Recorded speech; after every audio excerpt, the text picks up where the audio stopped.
अस्सलाम वालेकुम दोस्तों, मेरा नाम हम्माद है एंड मैं founder and CEO of M and K engineering. आज की बड़ी इंटरेस्टिंग वीडियो आपके लिए लेकर आया हूँ जिसके अंदर हम डिस्कस करेंगे ये एंड्रॉयड और आईओएस सिस्टम, यानी कि एप्पल का जो सिस्टम है, इन दोनों में क्या डिफरेंस है, ये होते क्या हैं और इनमें किसके एडवांटेजेस हैं, किसके डिसएडवांटेजेस हैं पाकिस्तान के हिसाब से। तो बड़ी इंटरेस्टिंग वीडियो है, इस कंपैरिजन को आप आखिर तक लाजमी देखें। तो आगे बढ़ने से पहले हमारे चैनल को लाइक, सब्सक्राइब और शेयर कर लें ताकि आइंदा आने वाली इस किस्म की इंटरेस्टिंग और टेक्निकल वीडियोज़ आपको मिलती रहें। तो सबसे पहले हम इसकी थोड़ी सी बैक हिस्ट्री की तरफ चलते हैं कि ये जो एंड्रॉयड सिस्टम है ये किसने डेवलप किया। तो अगर एंड्रॉयड का लफ्ज़ी मतलब देखें तो इसका मतलब है अ रोबोट रिजेंबल्स ह्यूमंस, यानी कि इंसानों की तरह का मिलता जुलता एक रोबोट, उस को कहते हैं एंड्रॉयड। 2003 के अंदर दो साहब थे, एक थे एंडी रॉबिन्स और दूसरे थे क्रिस वाइट। इन्होंने कैलिफोर्निया में बैठ के ये वाला सिस्टम उन्होंने उस वक्त डेवलप किया। लेकिन उसके बाद गूगल ने इसको 2005 में एंड्रॉयड इनसे ख़रीद लिया और उसके बाद इसी में अमेंडमेंट करके जो पहला कमर्शियल वर्जन था एंड्रॉयड का वो 2008 में गूगल ने लॉन्च किया।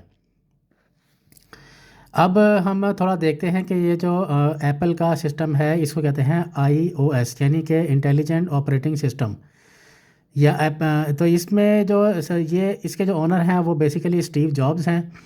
और इसकी जो आईफोन, शुरू में इसको iOS नहीं कहते थे बल्कि आईफोन ओएस कहते थे। तो ये जो है बेसिकली इसका जो ऑपरेटिंग सिस्टम है वो iOS है और इसकी जो फर्स्ट जनरेशन आई थी वो जनवरी 2007 में आई थी। जो इसके डेवलपर थे वो तो एप्पल हैं। इसी तरीके से इसकी जो लैंग्वेज है वो सी है, C++ है, ऑब्जेक्टिव सी है, स्विफ्ट है, यानी कि असेंबली लैंग्वेजेस है ये। इसके अलावा ये तकरीबन दुनिया की 41 जो दूसरी लैंग्वेजेस हैं उसमें ये अवेलेबल है। अब हम इन दोनों ऑपरेटिंग सिस्टम को, जैसे कि हमने डिस्कस किया, यानी कि ये दोनों ऑपरेटिंग सिस्टम ही हैं। तो इन दोनों ऑपरेटिंग सिस्टम के क्या एडवांटेजेस और डिसएडवांटेजेस हैं, बल्कि उससे पहले हम एक इसका सरसरी जायज़ा लेते हैं। जैसे कि अगर हम iOS की बात करें, ये है बेसिकली क्लोज सिस्टम है, यूनिफॉर्म डिज़ाइन है इसका, फोकस ऑन सिंप्लिसिटी और ऑथराइजेशन के मतलब इसका इसका इनका फोकस है। इसके मुकाबले में जो एंड्रॉयड है बेसिकली वो एक ओपन सिस्टम है और ये मुख्तलिफ पीसीज वगैरह के साथ भी लिंक हो जाता है।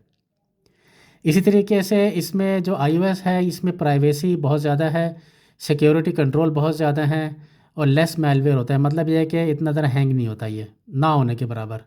जबकि इसके मुकाबले में जो एंड्रॉयड है वो बेसिकली उसमें सिक्योरिटी के थोड़े इश्यूज़ हैं और प्राइवेसी भी ब्रीच हो जाती है। इसी तरीके से जो iOS की जो प्रोग्रामिंग लैंग्वेज है वो उसकी अपनी ज़ाती है, जबकि एंड्रॉयड जो है वो बेसिकली जावा को यूज़ करता है। इसी तरीके से जो iOS है इसके अंदर जो नई एप्लीकेशंस वगैरह आती हैं तो उसके जो अप्रूवल का प्रोसेस है बहुत ज़्यादा स्ट्रिक्ट है, और लेकिन जो एंड्रॉयड है उसके अंदर इतना ज़्यादा स्ट्रिक्टनेस नहीं है इसके अंदर।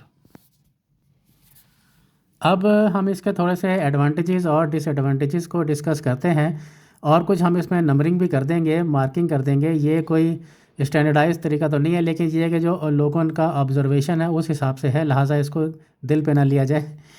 तो सबसे पहले तो हम आईफ़ोन का देखते हैं कि इसमें जो एक सिस्टम है, इकोसिस्टम, वो बहुत अच्छा है, मगर इसके साथ साथ इसके अंदर जो आपकी सिक्योरिटी ब्रीच होने का ख़तरा होता है कि अगर आपने एक कमरे के अंदर बैठ के कोई एक्टिविटी की तो हो सकता है कि उसी इकोसिस्टम में किसी और को इस चीज़ के मुतल्लिक पता चल जाए। दूसरा जो इसमें सिलसिला है आईफ़ोन में वो ये है कि इसमें कोई माइक अटैचमेंट का सिलसिला है ही नहीं।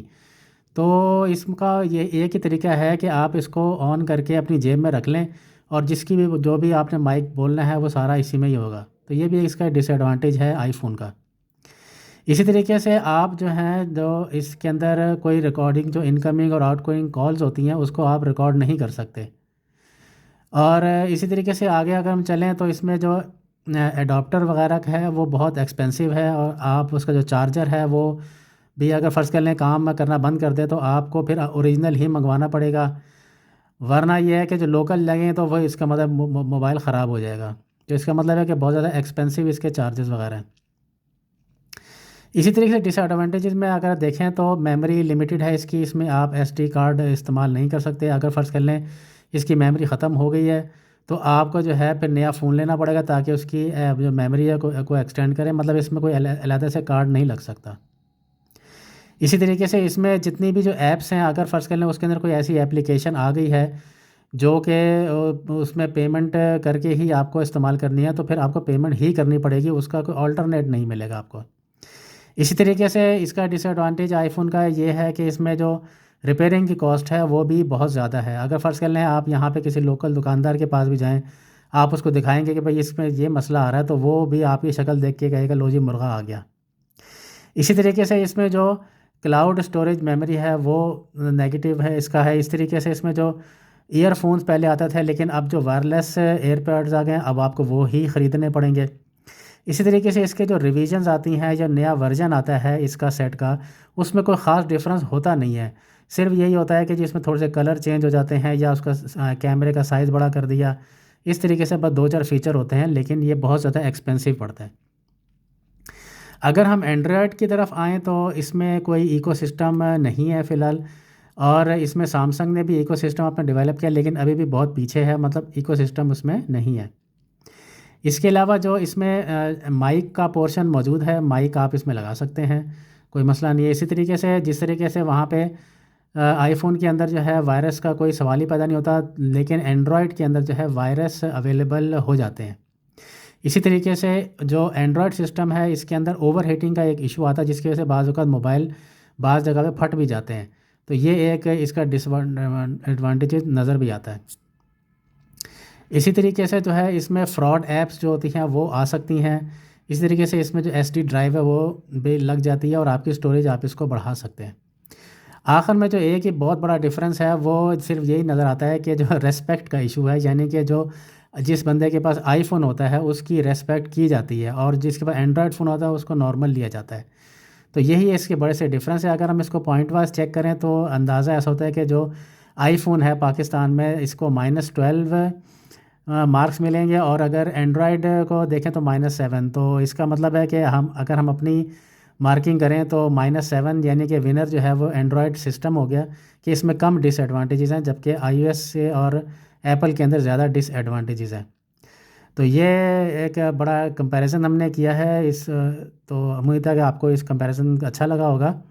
तो आगे बढ़ने से पहले हमारे चैनल को लाइक, सब्सक्राइब और शेयर कर लें, ताकि आइंदा आने वाली इस किस्म की इंटरेस्टिंग और टेक्निकल वीडियोस आपको मिलती रहें। बहुत शुक्रिया।